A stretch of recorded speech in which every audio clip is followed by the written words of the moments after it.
Dear Scorpio, do you remember when we sat by the water? Empty beach December, but we never took off our shoes. The little sandbar peninsula, surrounded by deafening silence and water. Cares as free as the little breeze, but just chilly enough to make me glad I wore a jacket. Because your hands, they're warm, but they're not mine to hold. A pair of dreamers looking out at the horizon. No matter how hard I would squint, I could never see the other side. But it's always been your vision, Scorpio, to rearrange the other stars, shape them into a ship, and set sail across the Milky Way. Or at least the ocean. So when you finally boarded your vessel held together by dreams and aspirations, you said, opening up isn't something you're good at. And those words linger in the silence without the final period of a goodbye. Because promises. You talk about coming back one day, but you also said that you'd write. In Scorpio, I'm still sitting on the edge of the water, waiting on a message in a bottle that I know is never going to come. Long hug, shoulder to cry on, best friend. When I was broken, you held the pieces together without uttering a single word. The silence, then comforting, has transformed this beach. The sand is now broken glass, and for some reason I left my shoes at home today. The pain of losing someone close is worse to me than losing a lover. But it will never harden my soft heart that cares way too deeply.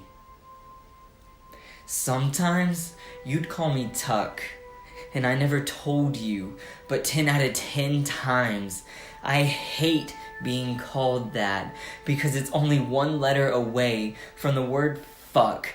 And the last thing I want you to think about me is that I'm a mistake. 1 month best friend. Short while getaway. I love you no matter how hard you throw your stones at this stained glass window I call my heart. And you stole a quote from one of my favorite poems and said, shrink me tiny, but I stopped you and said, no, shove an arrow in my throat, because I'd rather get the pain over with than continue to suffer while you hide me in your back pocket. And I open my mouth to scream, but no sound comes out. Because someone once told me to speak carefully when I'm upset. That frustration turns my mouth into a weapon, makes my tongue sharper than a knife, throat full of bullets. It's quick to load, trigger easy to pull, and when I speak, it's automatic. My words will ring louder than any single gunshot. They'll do more damage than any live ammunition. A thought rolling off my tongue can be deadlier than any equipment you need a permit to carry.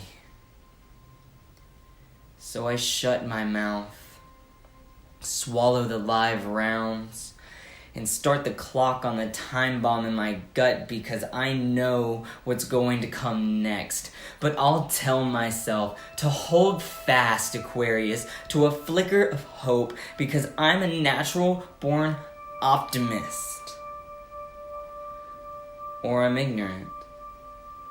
But they say ignorance is bliss, so I don't really see the difference, so I'll wait.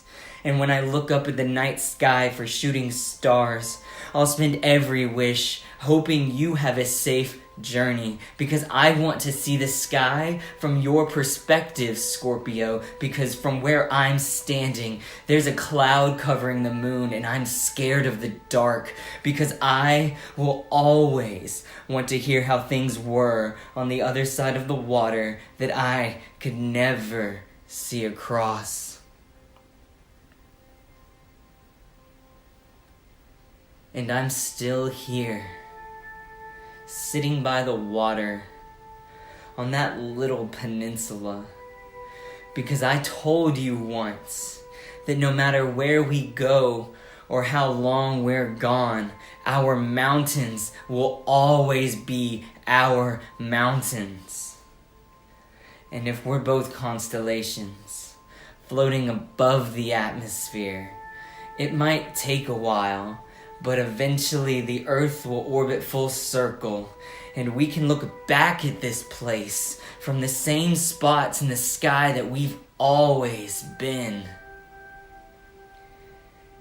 And when that time comes, I'll ask you again. Do you remember?